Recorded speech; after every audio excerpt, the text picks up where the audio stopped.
Қайырлы күн, құрметті көрермендер. Біздің өнерді жақсы көретін балалар. Қазақстан Республикасының Мәдениет спорт министрлігінің бастауымен пайдалы бос уақыт атты жазғы білім беру әлеуметтік жобасы COVID-19 пандемиясына қарсы күрес жүргізіп жатқан медициналық қызметкерлердің балаларына арналады. Мен Қазақстан Республикасының мәдениет саласының үздігі, саз сырнайшы Далбағай Гүлфарус Есімханқызы. Мен осы жобаны ұйымдастырған ұйымдастырушыларға өте қажетті екенін, өте маңызды екенін айта отыра үлкен алғысымды айтамын. Сіздердің назарларыңызға мен бүгін саз сырнай аспабының тарихы шеберлік. Бұл дәрістен балалар сіздер қазақтың көне заманнан келе жатқан саз балшықтан жасалынған үрлемелеп ойналатын музыкалық аспаптар жайлы хабардар боласыздар. Сұрақтарыңыз, пікірлеріңіз, ойларыңыз, қосатын тосын ойларыңыз болатын болса, іркілмей эфирдің астына жазып отырыңыздар. Мүмкіндік болғанша толығырақ жауап беруге тырысамын. Ең қызықты қойылған, ең үздік сұраққа, екі сұраққа мен өзімнің авторлық кітабым, міне көрдіңіздер ғой, саз сырнайдың тарихы бар, саз сырнай және акарина тектес аспаптар деген осы кітапты мен сіздердің ең үздік сұраққа сыйлаймын. Сонымен балалар кеттік. Ал алдымен балалар анықтап алайық. Сен ысқыру білесің бе? Керемет! Ысқырудың әр түрлі дыбыстар шығаруда бәріміз бала күнімізден жақсы білеміз. Сіздердің әкелерің де, аналарың да, аталарың, әжелерің де барлықтары бала болған кезінде. Олардың да сіздер қазір сол балалық шақтың базарында жүрсіздер балалар. Ысқырудың түрлі әдістерін тілмен ерінді шүйіріп, керіп, жиырып деген сияқты. Оны мына менен көріп балалар сендер жақсы білесіздер, иә? Мына екі қолдың осы екі қолдың балан үйрек дейді ғой, мына соны ауызға бүйтіп екеуін қосып ысқырық бар. Оған қосып ортан теректі қосып 4 саусақпен өретін әдіс бар. Болмаса мына кішкентай бөбектер, кішкентай мына шынашақты қосып оны да үрдейтін әдістер бар. Бірақ балалар мына карантин кезінде біз сақтанамыз, өйткені қолды ауызға апармаймыз. Тазалық денсаулықтың кепілі дейді. Бірақ мен сіздерге сондықтан осы карантин талабына сай бір жақсы бір ысқыру әдісін үйреткім келіп отыр. Алдымен баламын қазір балалар, мінекейіңіздер, жақсылап тазалап аламын қолымды.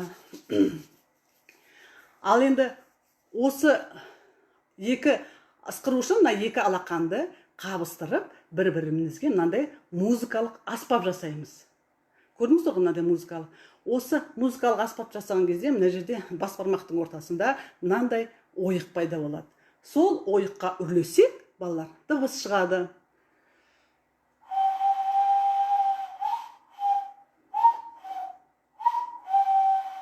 Көрдіңіздер ғой балалар?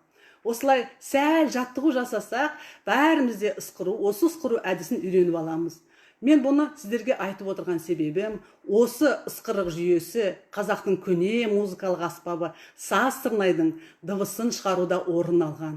Жалпы адамзат әлі ағаш, тас, темірді қолдарына ұстамай игермей тұрған кезде ең алғашқы музыкалық аспап осы жаңағындай әдіс деп өзім ойлаймын. Өйткені бір-біріне сол ысқырық арқылы адамзат бір-біріне дыбыс белгі берген, хабарласқан сөйтіп бір-бірімен. Ең алғашқы музыкалық дыбыстың бірі ысқырық балалар. Сол енді мына саз сырнайға келетін болсақ, сол ысқырықтың жаңағы айттым ғой, көрсетім, соның тәсіліне келетін, саз сырнай аспабының үніне келетін ұлы даланың көшпенділерінен бізге жеткен қасиетті үні. Саз сырнай аспабының табиғаттың 4 стихиясы, 4 құбылысын басын құрайды. Топырақ, екіншісі су, үшіншісі от, төртіншісі ауа. осы 4 құбылысты қорғанда біздің мынандай кішкентай састырнай аспабымыз пайда болады екен. Көлемі қаздың жұмыртқасындай ғана болған аспап топырақ пен су мен иі қандыра иленіп, саз балшыққа айналады. Одан от пен ауаның жалынымен пісіп, күйіп, сазды әуен шығаратын қазақтың музыкалық аспабына айналады.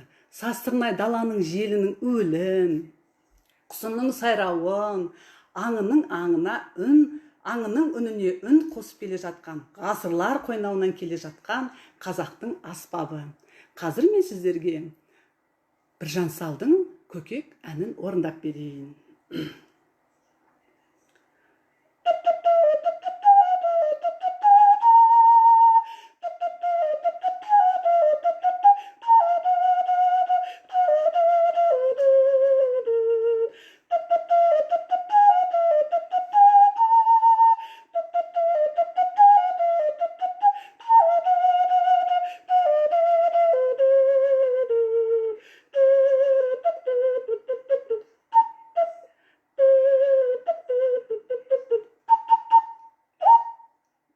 Осындай міне Біржан Сал аталарымыздың әні Көкегі біздің Састырнайға жазғандай сондай жақсы келеді. Састырнай аспабы әлемде акарина тектес үрлемелі аспаптар тобына жатады. Европада Састырнай аспабына ұқсаған аспапты акарина дейді. Акарина деген не ол, балалар? Қандай мағынаны білдіреді? Акарина деген итальян тілінен аударғанда, орысшаға аударғанда гусенок, қазақшаға аударып жатсақ қаз, балапан қаз, үйрек деген сондай мағынаны білдіреді екен. Енді осы Састырнайға ұқсас аспаптар әлемде өте көп. Тарихы Қытай халқында, Америка халықтарынан тарихы 12-8 мың жыл тарихы бар екен ол аспаптардың. Олардың атауы мен пішімі, дыбыс шығару әдісі әртүрлі болып келумен ортақ ұқсастықтары да мол. Көшпенді елдің тұрмыс салтына Састырнай секілді музыкалық аспап алғашқында дыбыс шығару, еңбек кезінде, аңшылық кезінде құралдар ретінде пайдаланған.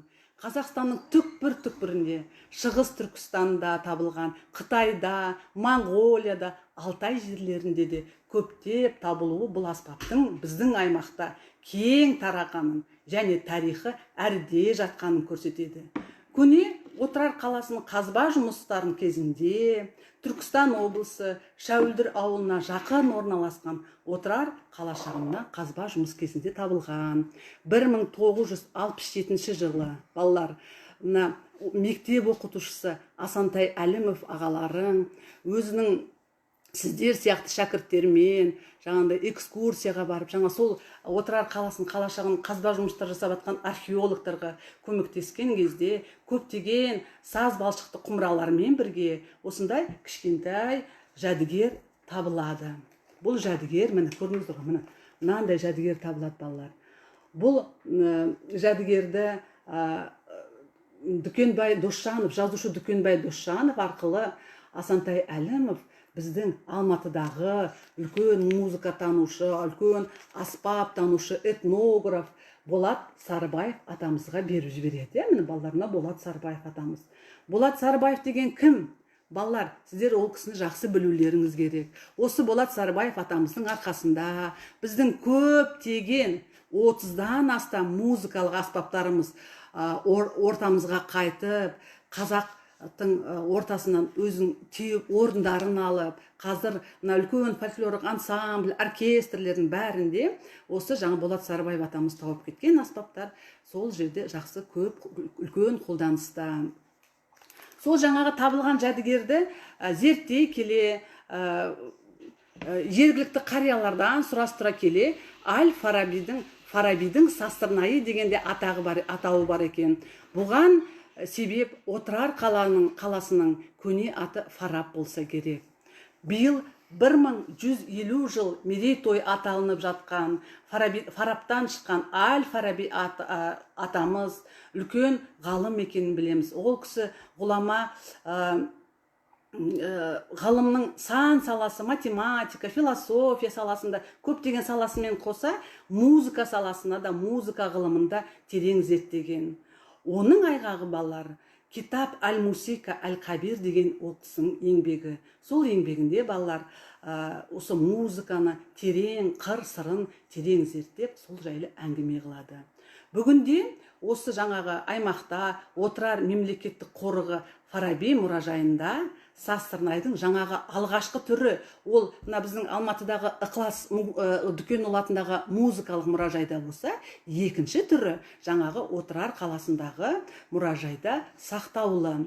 Ол мұражайды, ол жаңа жәдігерді тексере келіп, зерттеушілер құмын несін тексерсе, шамамен 9-10 ғасырларға жатқызады. Сол енді сол жәдігерді зерттеуші, жаңағы өлке танушы, айттым ғой жаңағы Абдолла Жұмашев аталарың 2008 жылы Сирия астанасы Дамаскіге іс сапармен барады. Сол іс сапарында ол кісі сол Дамаскіде үлкен мұражайда Фарабидің Сазтырнайдың үлгісін көреді екен балалар. Еліміздің оңтүстігі, Шымкент өңірінде Қаратау деген тау бар ғой. Сол тау секілді жаңағы Дамаскіде Кассюн деген тау бар екен. Сол Кассюн тауының Фараби шыңы бар екен, Фарабидің атынан. Сол енді жергілікті елдің аңызына сенсек, жаңағы Фараби атамыз сол елін, жұртын сағынған кезде сол шыңға шығып, қалтасынан кішкентай Сазтырнайды алып, еліне деген сағынышын, мауқымын сазды әуендермен басқан деген мауқын басқан екен. Шам қаласындағы әфсанаға сенетін болсақ, Шам қаласындағы жаңағы аңызға сенер болсақ, Әл-Фараби атамыз да Сазтырнайда жақсы ойнаған екен. Ал енді балалар, мен сіздерге қазір назарларыңызға халық әні Балапан қазды орындағым келіп отыр. Неге десеңіздер, өйткені тарихи өте дерегі мол, осы кейіннен түсірілген Көшпенділер фильмін сіздер балалар жақсы білесіздер. Сол Көшпенділер киносында жаңағы Балапан қазды сценаристер, режиссерлар жақсы терең қолданған екен. Сол ән өте әдемі, саз бен мұңға толы әдемі келіп тұр. Қазір сіздердің назарларыңызға сол Балапан қаздың бір кішкентай шумағын орындап берейін.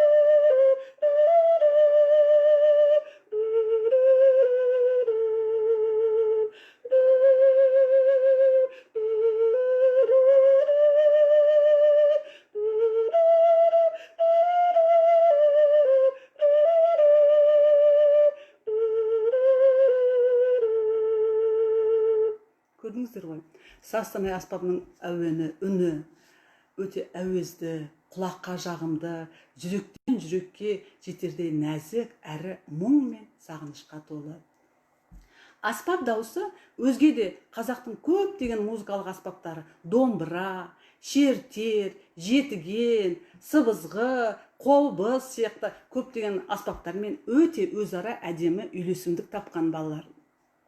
Ал бастапқыда бұл аспап төрт түлік малдың, төлдердің үнін, даланың аң құстарының дыбыстарына еліктеу, аңға шыққан кезде қатты дыбыстарды үркіту үшін пайдаланған. Сонымен бірге кішкентай балалардың ойнайтын ермегі де болған.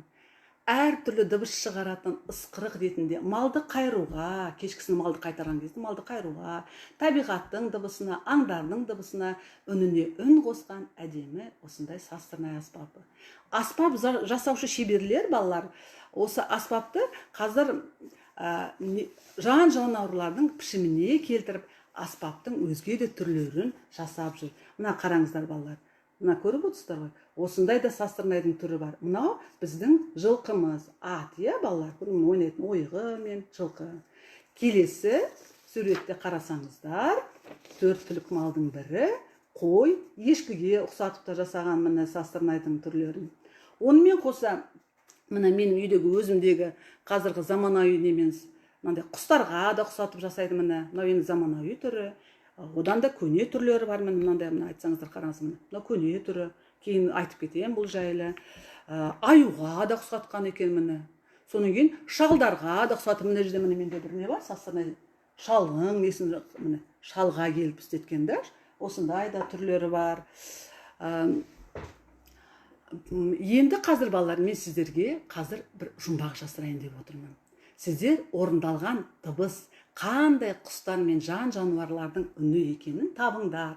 Сонымен тыңдап тап. Қараңыздар балалар.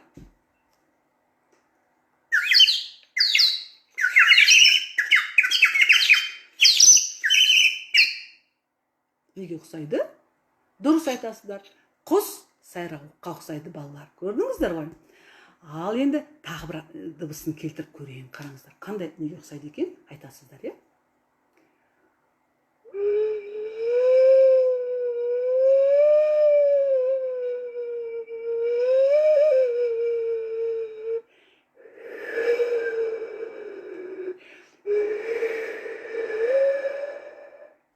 Даланың желіне ұқсайды, Даланың желіне ұқсайды. Ал енді тағы мынау неге ұқсайды? Қараңыздар балалар.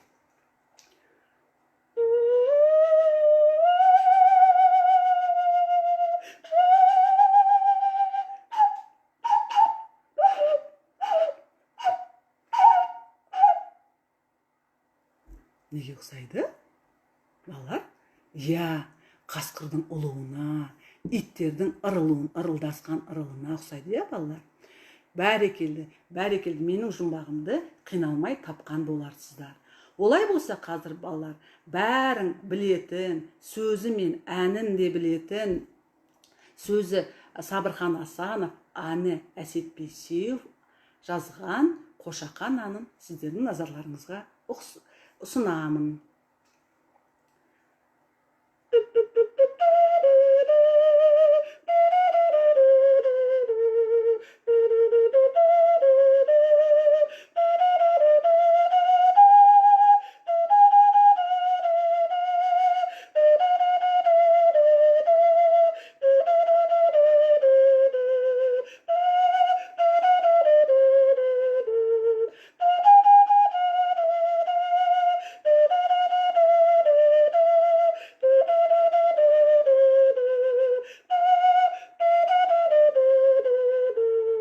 Қошақаным қайда екен деген әнге өте састырнайға жақсы келеді екен балалар. Сіздер оны жақсы білетін әндеріңіз. Балалар, састырнай аспабының түп негізінде ел мен жерді жаудан қорғап, көптеген соғыстар жүргізген ата-бабаларымыздың да қаһарлы қаруын көреміз балалар. Соғыс кезінде біз білетін қылыш, найза, садақ секілді қару-жарақтармен бірге дыбыс шығаратын музыкалық аспаптар да кеңінен қолданылған. Дыбысы зор, алыстан естілетін дабыл, барабандармен де бірге үні күшті, ащы шығатын керней, сырнайларды әдеби шығармалардан, көптеген тарихи тақырыптағы фильмдерден жиі көреміз, балалар. Солардың ішінде көлемі қаздың жұмыртқасындай ғана болған састырнай қандай рөл атқарғаны сіздерге қызық болса керек. Бұл састырнай аспабының негізі түпкі атасы болған бірнеше ойығы сүйектен, ағаштан, саздан жасалынып, жебенің басына кигізіліп, міне балалар, жебенің басына кигізіліп, шағын түтікше қару-жарақ жаудың зәре құтын алған, адамдар мен аттардың үрейін ұшырған сарнауық жебе, сарнауық жебе. Көріңіздер, мына жерде ойығы бар. Ұлы даланы мекен еткен ғұндар дәуірінің танымал билеушісі, міне көрдіңіз ғой балалар, танымал билеушісі мөде қағанының кезінен білеміз. Арада 1000 жыл өткенде де, Шыңғысханның әскери қару жарағының ішінде де бұл сарнауық жебе балалар ерекше орын алғаны да тарихтан белгілі, кітаптарда жазылған. Жебеден шығатын ысқырық дыбыс әскерлерге арнайы белгі беруге, бұйрықтарды орындауға, жаудың үрейін ұшыратын күшті психологиялық қару да болған екен. Сондықтан мен жаңа жоғарыда айтып кеткендей, саз-сырнай аспабы көшпенді қазақ қоғамында, тұрмыс салтында да болған, шаруашылығында да, және соғыс қару ретінде де тұрақты қолданыста болған. Ой, мен теріс қаратып көрсетіп отыр екен ғой сіздерге. Міне, қараңыздар, мына жебенің басына осындай нені орналастырып, кәдімгідей көп мен осындай жебені атқан кезде жергілікті жаңағы елдің үрейін, зүресін алып, бір керемет үлкен қатты дыбыс тұрған екен. Ал енді балалар, саз-сырнай жайлы жаңа айтып жатырмыз ғой. Өткен ғасырдың 70-ші жылдары Болат Сарыбаев атамыз саз-сырнай жинақтап, зерттеп, жұмысының нәтижесінде Қазақстанда көптеген аймақтарында табылған. Қазір солында тереңірек тоқтап кетейік.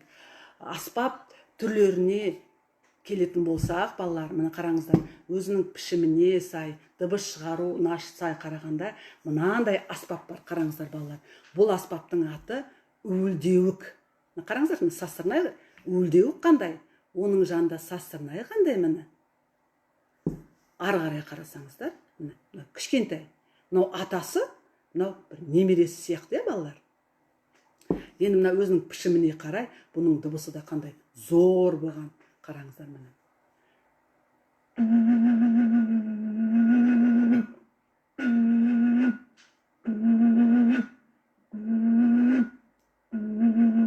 Неге ұқсайды балалар? Түйеге ұқсайды, аю, түйеге ұқсайды дыбыстарын. Қазір мен сіздерге Ықылас атамыздың ерден күйінің бір кішкентай шумағын орындап берейін.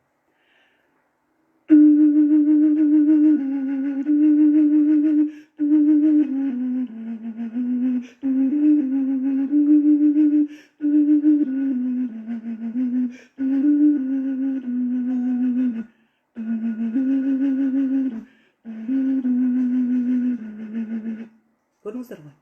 Осындай зор, төменгі дыбыстарды, кинолар түсіргенде, деректі фильмдар түсірген кезде таптырмайтын балалар үн. Өте тондайды. Біздің байлығымыз бұл балалар. Келесі аспап балалар. Тастауық дейміз. Қараңыздаршы міне. Өз енді мына саз балшық піскеннен кейін тасқа айналады ғой. Қап-қатты тасқа айналады. Мына қараңыз, мына бүйтіп пішімі қанатын ашып тұрған құсқа, тауыққа келетін пішімін қараңыздаршы, қанатын ашып тұрған. Енді бұл тастауықты Болат Сарыбаев аталарың өзінің еңбегінде зерттеп, Атырау өңірінде Гурьев, бұрынғы Гурьев болған ғой, сол өңірде қазба жұмыстар кезінде табылған. Мына біздің қазір 80-ге жақындап қалған үлкен атамыз, Өтепберген Хамзин атамыз, өзі жас кезінде Гурьев аймағынан жас кезінде тастауықта ойнаған екен.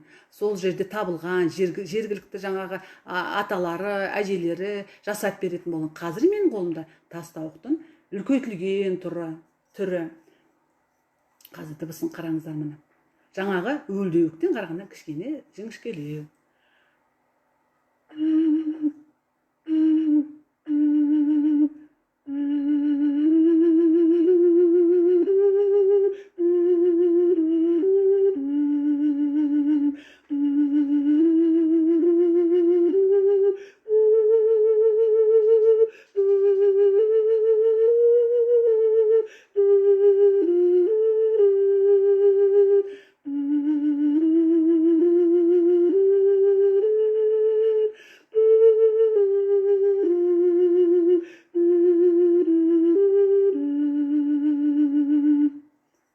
Тастауық Атырау өңірінде табылған аспап. Келесі аспап енді балалар білесіздер, саз-сырнай. Міне саз-сырнайдың мынандай да түрі бар, мынандай да түрі бар. Саз-сырнайдың сіздер білесіздер, отырар қалашағында маңайында табылған, иә. Одан кейінгі аспап үскірік, қараңыздар міне, үш бұрышты, өзі сондай үскірік, сүйрек болып, әдемі болып келеді. Жаңағы састырнайда кішкене қолдарыңызды дөңгелетіп алсаңыздар, мына үскірікті ойнаған кезде сүйректеп кішкене жинақ аласыздар қолдарыңызды. Үскірік балалар Ақтау өңірінде, Маңғыстау өңірінде табылған. Үскіріктің ойнаған, жасаған үлкен Балапаш Әнесов деген кісі сол Маңғыстауда тұрған. Оның кісінің Болат Сарбаев атамыз екеуі көптеген осы үскірік, тастауық аспаптарды жасауға өте еңбегі зор, көмектескен. Ол кісінің балалары да, қызы да қазір Хадиша апай деген үлкен апай, ол кісі, сол кісі де жасайды. Оның немерелері де қазір міне атадан мұрады бір-біріне ауысып келе жатқан. Үскірік аспабы біздің Ақтау өңірінде табылған аспап. Үскіріктің дыбысы жаңағы кішкене одан да жоғарылау, жаңағы нелерден қарағанда.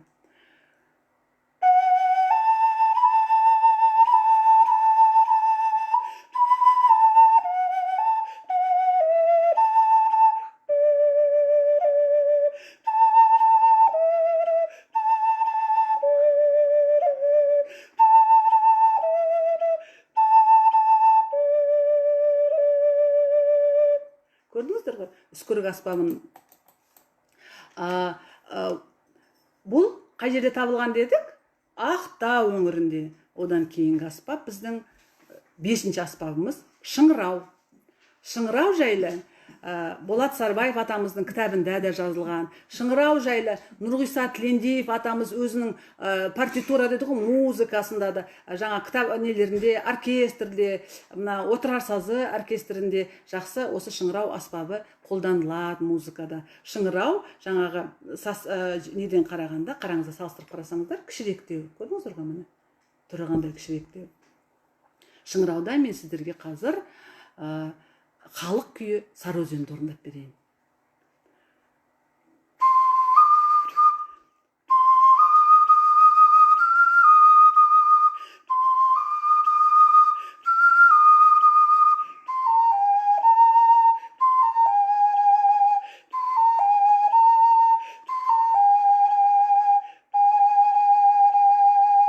Міне, шыңырау аспабы. Ал енді шыңыраудан да кіші бізде аспап бар, ол біздің құс сайрауық, балалар. Құс сайрауықты мен айтып кетейін, міне алғашқы тапқан кезде түрі осындай болған. Міне 2 ойығы бар, тура осындай болып табылған. Мынаны біздің шеберлер осы жаңағы несіне ұқсатып, түріне ұқсатып жасаған жас шеберлер алғашқы табылған кезде бұл аспап Түркістан қаласына орнынан табылған. Құмын, топырағын зерттеген кезде құс сайрауық 7-8 ғасырларға жатқызады. Құс сайрауық Болат Сарбаев атамыздардан кейін табылған аспап. Бұл аспап жайлы біздің Забира Жакишева апамыз терең зерттеп, осы құс сайрауықты суреттеп, атын да қойған кезде жаңағы үлкен жазушылармен, үлкен ғалымдармен ақылдаса отыр. Құс сайрауық деген енді әдебиеттерде кезігеді екен, жырларда кезігеді, сонымен құс сайрауық аспабымыз. Енді бізде қазір заманауи түрінде бағана мен сіздерге көрсеттім ғой, мынандай да түрін біз құс сайрауық деп айтып ойнап жүрміз. Ал қазір мына шеберлер жайлы айтып кетемін. Қазір оны енді мына қараңыздар, кішірек қылып, ол аспап болғаннан кейін, 2 ойығы болса да аспап болғаннан кейін ол ойнау керек. Ол музыкада болу керек, оқытылу керек, ары қарай даму керек. Сондықтан шеберлер міне түсін, басын көрдіңіздер ғой, құсқа құсатып, міне басын әдемі қылып осындай жасап жүр. Бұның дыбысы ең жоғарғы дыбыс, қарасаңыздар қазір.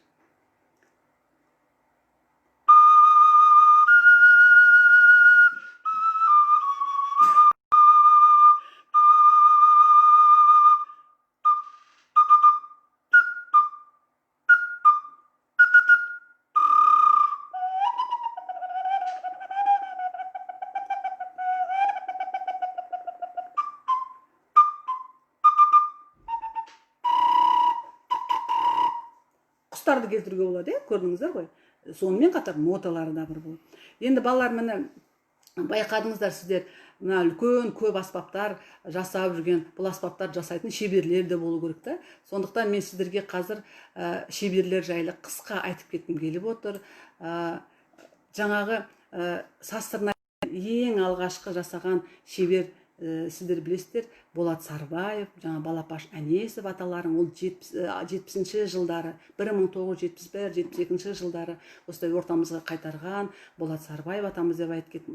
Одан кейін састырнайды кәсіби түрде жетілдіріп, біздің ортамызға қосып, музыкалық әлемге қосқан кәсіби тұрғыда жасаған шебер Жахангер Телғожаев ағаларың. Қазір көптеген ансамбльдерде, көптеген оқу процесінде ойнатылып жүрген Жахангер ағалардың аспабы. Менің қолымдағы да аспап 1985 жылдан қолымда келе жатқан аспап, саз сырнай, Жахангер ағалардың жасаған аспабы балалар. Сол Жахангер ағаларынан кейін жаңа көптеген аспаптарды көрдіңіздер ғой. Осы аспаптарды жасап, жүйеге келтіріп жүрген шеберлер туралы айтып кеткім келіп отыр. Шебер деп айтатын себебім, ол балалар сіздер сияқты бала болған, сіздер сияқты сондай кішкентай кездерінде жаңағы саз колледжінде оқып жүрген Бақия Азамат деген балалар, ол колледжде оқып жүрген кезде жаңағындай сазды өзі илеп, жасап, састырнайдың келсін келмесін ойығын жасап, сол кезде ол айналысқан екен. Кейін ол өсе келе колледжді бітіріп, біздің консерваторияға түсіп, консерваторияда жүрген кезде жаңа Жахангер Телғожаев ағаларыңызды ол көріп, сол кісіден дәріс алып, сол кісінің шәкірті деп те айтуға болады. Одан Абай деген Шымкентте үлкен мастер бар, сол жаққа да барып, сол кісілерден Қарабдалов деген кісілерге барып, жаңағы Бақия Азамат сабақ алып, үйреніп, Болат Сарбаевтың еңбектеріне сүйене отырып, әр үлдеуік деп жасама, ол аспап бар ма, қалай жасалынған, тас тауық деп жасай ма, соның бәрін зерттеген Бақия Азамат деген балалар осыны жасап жүр. Қасында Ержан Мұқышев деген досы бар. Ол бала қазір консерваторияны екеуі де бітірген, екеуі де қазір Жезқазғанда сабақ береді. Бақия Азаматтың үйінде 600-700 аспап бар десем, мен өтірік айтпаймын балалар. Ол өзі жеке шеберханасы және жеке коллекционер. Басқа да, састырнайдың акарина, басқа жаңа тұшон пұшпық дедік, тамшақшылы чопа чуор, бәрі онда бар. Ол өйткені сондай өзі сүйіп, оларды зерттеп жасайды. Содан келе Бақия Азаматтың үйінде сыбызғыда бар, көптеген қолғобыз да бар, шертер де бар. Сол сияқты балалар, мен сіздерді сондай неге шақырамын. Өйткені қазір не көп? Топырақ балшықтар көп, саз балшықтар көп. Магазинде, дүкендерде дайын күйінде де тұр олар. Соларды алып, қолдарыңмен жаңа пластилин сияқты дайын күйінде тұр, езіп, иелеп жасасаңыздар, үйренсеңіздер, ол бір жағынан денсаулыққа да пайдалы, бір жағынан сіздер шебер ретінде де қалыптасасыздар, музыкаға кішкене жақындайсыздар. Ал енді састырнай аспабын жаңа түрлерін айттық, тарихына шолдық. Енді састырнай аспап басқа елдерде қалай аталады екен, қандай екен түрлері деген сұраққа келетін болсақ, балалар, басқа елдерде жаңа айттым, акарина тектес аспаптармен салыстыра қарасақ, Европада жаңа акарина дедік, мариларда шун мұшпық, чуваштарда там шахлыч, армяндарда пипук, грузиндерде бульбуль, алтайлықтарда унгерек. Мұны қараңыздар, мұны алтайлықтар менде бар, менің немде мұны алтайлық несі. Алтайда не көп? Алтайда орман, тоғай көп. Ол жақта аю аңы да көп. Сондықтан мұны аюға ұқсатып, мынандай ойнайтын нелері бар, ойықтыралары бар. Унгерек деген аспап, Алтайдың аспабы. Одан қырғыз, өзбек елдерінде де бар, өздерінің шалдарына ұқсатып жасалған аспаптар мындай деген сияқты, міне осындай өзбек халықтарында да бар. Содан көршілес отырған қырғыз халқында да бар екен. Қырғыз халқында чопо чоор деп аталады бұл аспап. Чопо чоор. Мына саз сырнай. Неліктен саз сырнай? Өзінің жасалған заты саз, балшық. Саз сол болғандықтан сырнай деген үрлемелеп ойнайтын аспаптарды қамыс сырнай, қос сырнай, мүйіз сырнай деген бізде үрлеп ойнайтын аспаптар көп. Сол сияқты ортақ термин сырнай деген. Сол сияқты мына қырғыздардың да чопо чуор деген нені аудармасына келген кезде чопо деген қырғыз тілінде лай, балшық, саз. Чоғор деген жаңағы үрлемелеп ойнайтын аспаптарға ортақ деп айттым ғой. Оларда шоғойна чор, темір чор, Алтай халықтарында сыбызғыға ұқсайтын аспаптар шор деп аталады. Сондықтан міне алдарыңызда қырғыздың аспабы чопо чор балалар. Чопо чордың саз сырнайдан ерекшелігі, міне қараңыздар, саз сырнайды ауаны алып, тынысты алып үрлеген кезде жартысы аспаптың ішіне барады, жартысы сыртқа кетеді. Сондықтан ол табиғи өзінің дауысын сақтайды. Қараңыздар міне.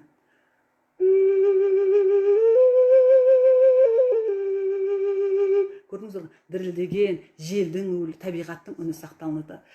Қырғыздарда бір жақсы, қырғыздың аспабының бір жақсы, алған тынысың, ауаң толығымен мына ойық арқылы аспаптың ішіне кетеді. Сондықтан үнемде бір әуенді орындаған кезде ары қарай алып кетуге өте сол жағынан жаңағы мына ойықтың көмегі керемет. Сонан дыбыс ерекшелік, айырмашылығы да бар дыбыстарының. Қараңыздар, мен сіздерге қазір қырғыз халқының әні жылқышы ырынын орындап берейін.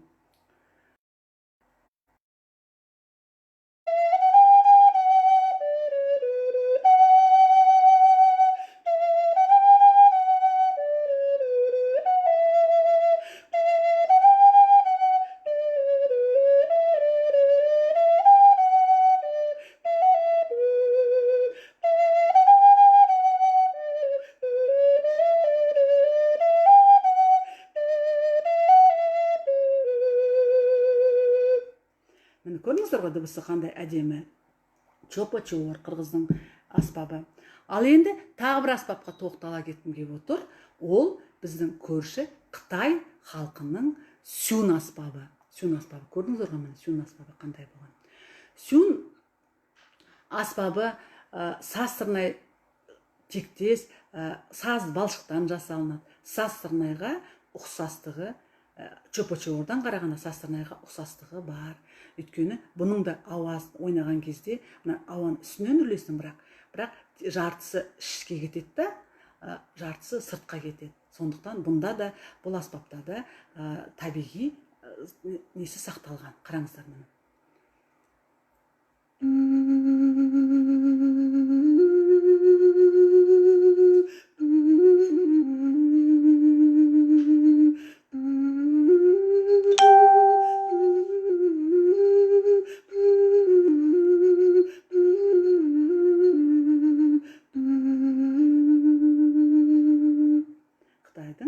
Аспабы сюн. Жаңа чопо чор дедік, акарина дедік, сюн дедік, унгерех дедік. Көп аспаптарды айтып жатырмыз ғой. Сол аспаптардан біздің саз сырнайдың артықшылығы, ерекшелігі неде екенін балалар айтып кеткім келіп отыр. Алдымен саз сырнайдың аспабының сыртқы пішімі. Көрдіңіздер, сыртқы пішімі басқалай болып келеді міне. Оның екінші мына ішкі қуысының ерекшелігі. Ішкі қуысының. Үшінші ең басты ерекшелігі мына дыбыс шығаратын ойықты қиялай кесілуі балалар. Төртінші ерекшелігі бұның көп түрлілігі.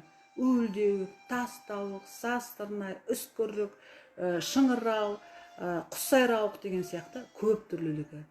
Ең соңғы ерекшелігі мына гамма дейді ғой, мына музыкада гамма дейді балалар, сілестер, до, ре, ми, фа, соль, ля, си. Жаңа чопо чорда битіп, до, ре, ми, фа деп битіп кезек-кезек аша берсеңіздер, гамма шығады. Акарина да солай. Кезек-кезек ашсаңыздар, солай шығады. Ал біздің саз сырнайда олай емес. Біздің саз сырнайда алмастырып отырып, бір саусағын ашсаңыз, екінші саусағын жауып сөйтіп отырып, сонда ғана гамманың дыбысы шығады. Міне қараңыздар.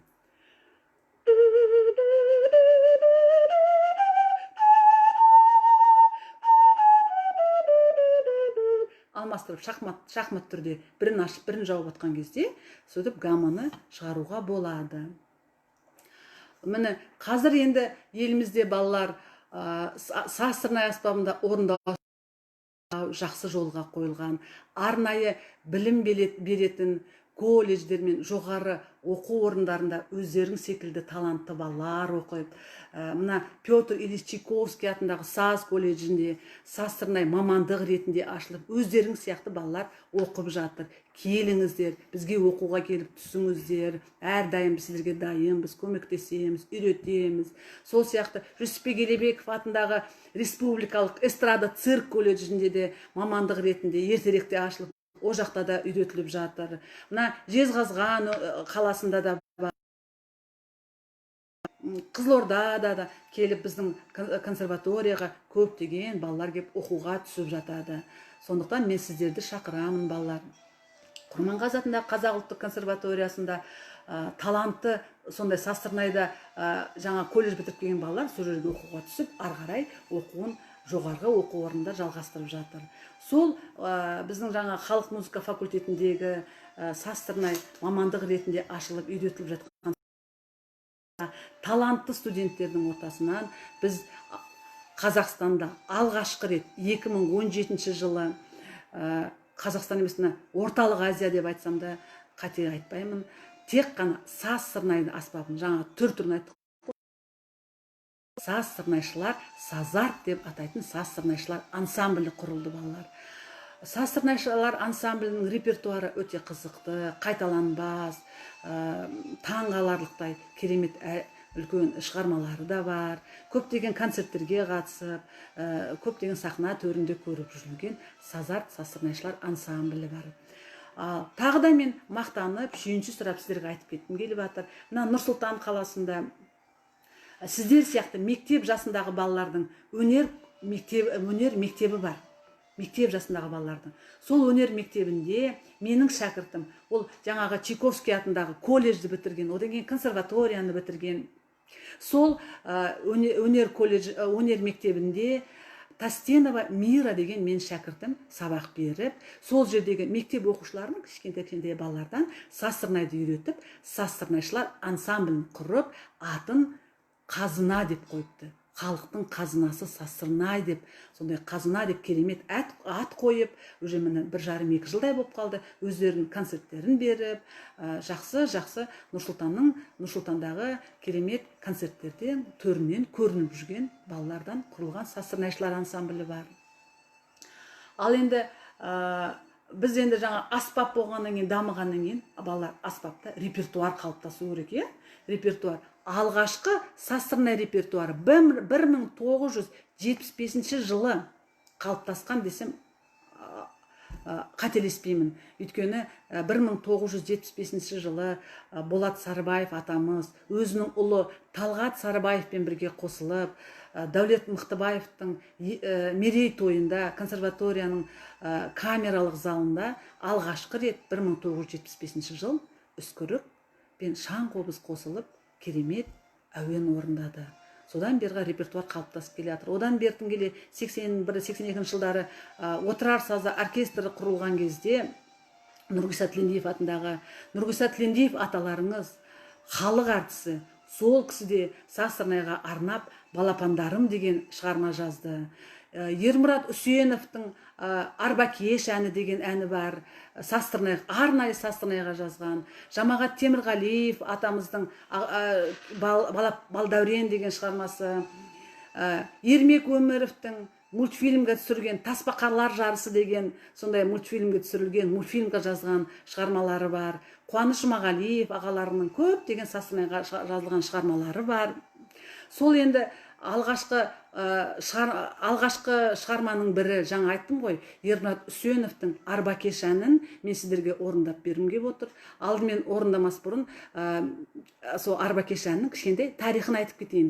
Балалар 80 жылдары Ермұрат ағаларың уже ол кезде қалыптасқан музыкант, композитор болып қалыптасқан, ол кезде жаңа отырар саз оркестрінде істейді. Сол жылдары өзі ауылына барады, Нарынқол өңірінен, керемет табиғаты керемет қой ол жақтың. Сол жаққа өңіріне ауылына барады, сол кезде ауылда жаңағы Арбакеш атқа жеккен арбаның үстінде үлкен бөшкені құйып, балалар су таситын да Арбакештер. Олар ол кезде колонка жоқ ауылда, сол су тасып жүрген Арбакештердің қасына отырып, өзі де тасыған ғой, қызық көріп, сол Арбакешке арнап көңілді Арбакеш деген әуен шығарады. Сол әуенді мен сіздердің назарларыңызға қазір ұсынамын.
Арбакеш бітіп кетіп бара тара-тара-тап-та-та деп ары қарай арбакеш кетіп бара жатыр. Міне осы жаңағы арбакеш деді, жаңағы көптеген шығармаларды айттық қой. Сол шығармалар балалар, енді олар ұмытылып кетпес үшін біз енді арналған хрестоматияға еніп, осының ішінде сол ноталардың бәрі осыған жинақталды балалар.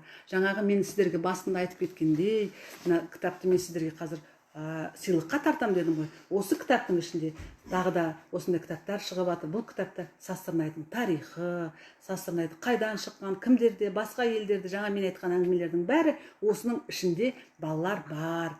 Кейін қолдарыңызға түскен кезде оқып тереңнен біліп аларсыздар. Ал енді құрметті балалар, сіздер бүгін ұлы даланың ғасырлар қойнауынан келе жатқан үні, Сазсырнай аспабының тарихымен таныстыңыздар.